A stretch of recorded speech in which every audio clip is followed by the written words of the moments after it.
Hey guys, welcome to Colorado Mallcrawlers. Let's get right into this 25 tips. Now, the first tip is don't wheel alone. I've been getting burnt by this lately, so it's definitely something you don't want to do. Now, I know it's easier said than done, so tip number 2 is join an off-road club. Off-road clubs usually lead different runs. I actually got a lot of experience wheeling with Mid-South Jeeps. We were hitting off-road parks. It was a lot of fun, and I learned a lot about pushing my vehicle there. All right, now the first modifications that you should be doing to your vehicle are tires, all terrains or mud terrains, rock rails, or skid plates. Now you can get away with just changing the tires like I did on the Liberty, but rock rails and skid plates help as you're getting into more aggressive terrain. All right, next 2 tips go together. First tip is know how your vehicle works. You want to know how the 4-wheel drive system works. You want to know how the traction control works, and you want to know how to use lockers if you got them. Now, the first place to start if trying to learn those things is the owner's manual. The owner's manual will tell you how to engage them, how to use them, and I definitely recommend practicing before you get out on the trail. All right, it's really important that we stay the trail. Do not go off trail because unfortunately we have anti-motorist activists that are trying to shut down these amazing off-road trails that we show. And when we go off trail, they use that to shut down the trails. So if you stay on the trail, you'll be in good shape. All right, this one's for my overlanders. Don't overload your vehicle. Now, it seems simple, but basically, if you overload your vehicle, you're gonna put more strain on the vehicle, increasing your potential for breakage, and also decreasing your ability to get over the terrain. Heavy vehicles do struggle in certain types of off-road environments. Now, with that said, another good tip is buying quality gear. Now, you don't always have to buy the most expensive gear, but you wanna buy quality gear and use what you have at home already. So if you have stuff that can be used for off-road travel, use that, and we'll talk about that a little bit later. All right, the next tip is to air down. However, I am unlike a lot of people. I believe that you should be airing down for sand, mud, snow, and wet, rocky conditions. You really do not need to air down for a lot of trails because you're gonna have plenty of traction, especially here out west. But if you wanna air down to increase your comfort, go ahead. Now, the next tip is to have a spare tire. Now, I think it's much easier to replace a tire than to try to fix it out there on the trail. So definitely, I think, especially if you're new, carry a spare tire.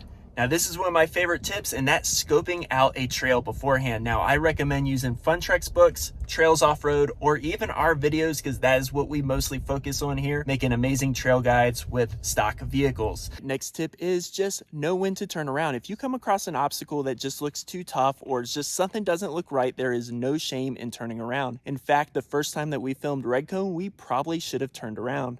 Another good tip is to stay within your limits. That means to start off with easier trails and work yourself up to moderate and difficult trails. Now, if you need to find which trails are easy and which ones are moderate, I recommend Fun Treks books or Trails Off-Road. All right, guys, often when you're off-roading, speed is not your friend. There's a saying that goes, as slow as possible, as fast as necessary. You'll often see me come up to an obstacle and I'll slowly test it out. And then if I need to give it more speed to get over it, I will do that. There are some times you'll use speed, but for the most part, as slow as possible. Basically, different off-road conditions require different off-road tactics. Now, if there is interest in this video, I will consider making a series on off-roading in different conditions. I guess let me know with a like, and if we get enough likes on this, I will make that series. All right, and I also want to give a quick shout out to Oscar Hikes, where I got inspiration for this video. Definitely check out his video for your first off-road hike. Is really good.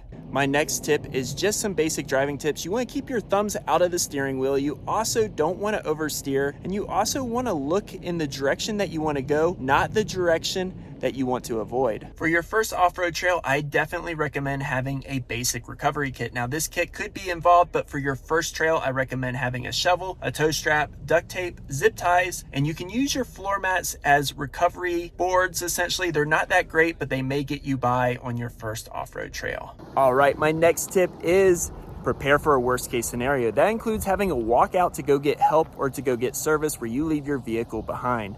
Now, I also recommend carrying water, snacks, a change of clothes, anything that will help you prepare for a worst case scenario out there on the trail.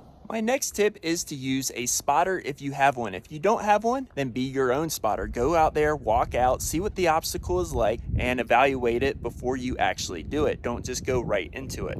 All right, my next tip is for you automatic drivers. It's called left foot braking. Here you're gonna have your right foot on the accelerator and your left foot on the brake. This allows you to have more control on obstacles when you're going through it. Just know that this does cause your brakes to fail a little bit sooner than normal, but it is a useful skill when off-roading. Now my next tip is about hill climbs. Now there's a lot to know about hill climbs, but right now I want you to know if you fail climbing a hill that you need to reverse down in the direction that you came. Don't try to turn on the hill. That ends up causing a lot of rollovers, a lot of accidents. You want to try to come down the hill the way that you came in a controlled manner. All right guys, my next tip is to focus on driving. This is something I don't do very well, but you really should not be trying to film, should not be trying to fly a drone, should not be eating. You should focus on the trail at hand when you're off-roading. All right, let's say you encounter rocks on the trail that are too much for your ground clearance. A helpful tip would be to put your tire on the bigger rock to get around it. This is much better than dragging those rocks all under your underside. All right, my next tip is about water crossings, my favorite thing. Now you should know your vehicle's water fording capabilities. The JL has about 30 inches. Older Jeeps usually are about 20 inches. But if you are unsure of the water's depth, you should get out and walk it and see what the water's depth is and see if it's safe enough for your vehicle to cross. All right guys, I have one bonus tip for you. If you don't know how to find trails, then I think this video will help you find some awesome, amazing off-road trails. And if you want to see some amazing off-road trails that we find ourselves, hit that subscribe button. Thank you guys for watching. Hope this was helpful. Have a great day. Bye.